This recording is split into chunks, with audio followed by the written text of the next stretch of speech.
Good evening and welcome to my midweek recap here for Apple and plan ahead for the remainder of the week. If you remember from a previous video, I was looking for this blue line to hold as support to take some calls. Yesterday was the ideal day to do so. These 190 calls ran up to 192. I'm not sure of the pricing on them. I was trading Netflix and did not pay attention to Apple very much, so missed that opportunity, put in a lower high in relation to this peak over here. So this 8 EMA may not hold, and I did take one stab at it today. Got into next week's at 190 calls at 239, closed those out manually at 215. Reason being, as I scroll back, this is the pattern that was setting up. Big sell-off at a lower high, little bit of a consolidation candle at lows at the 8 EMA, and this candle was red and at the dead lows. So I wanted to get out before it broke down and ran all the way down below everything else. These kinds of patterns usually don't stop for a considerable amount of time. So just want to get out before that did break down. Of course, in hindsight, as it turns out, this call contract here actually did go a little bit profitable through the end of the day. But it is what it is. Can't trade in hindsight. Just have to take the opportunities as they present themselves. Now I will be looking for a move above this 191-ish area if it breaks above there. Now, and only if it opens inside of here and then moves above, will I take that position?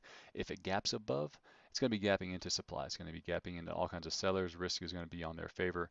It's probably going to come back down. So I'm going to be patient with any kinds of gaps here on Thursday. Excuse me for moving the chart around a little bit too much. If price action opens up inside of here, chops around and dips down to my other two levels down here, the 21 EMA and the 50 SMA, I will take 190 calls again for next week with a tight stop loss. If those break, that means this trend also breaks. It may just go sideways, but it may start to really fall. And if it does fall too far, it'll come back down to this 187-ish area, which was the previous breakout of this inverted head and shoulders. I'm going to extend this line now because that's at least worth noting. And I may actually take 187.5 calls there.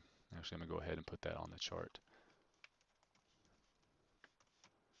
for next week. I'm trying to stay ahead of earnings or before the earnings come out because premiums are a little bit expensive for Apple if you go post earnings. So the reason I'm doing that. If price action does come all the way down here to this broadening wedge formation at 178, I'll take 180 calls to 1 week in the future, and 175 calls at the 200 SMA. I will definitely take them 2 weeks in the future. I'll incorporate the earnings with that.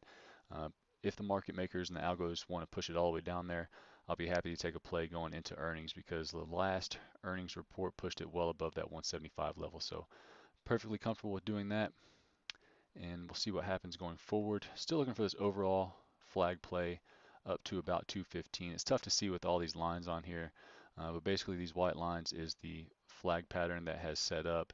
Is now chopped around a little bit, as I've said. Once it broke above, came to low. It may be on its way back up there. That's going to be the overall price target.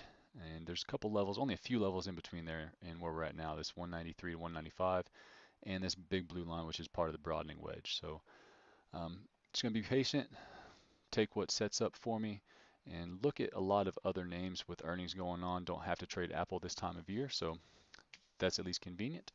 If you have any questions or comments, please feel free to leave them down below. Come join us over at the Trade Crew chat room if you'd like. It is free. Have a good evening and good luck.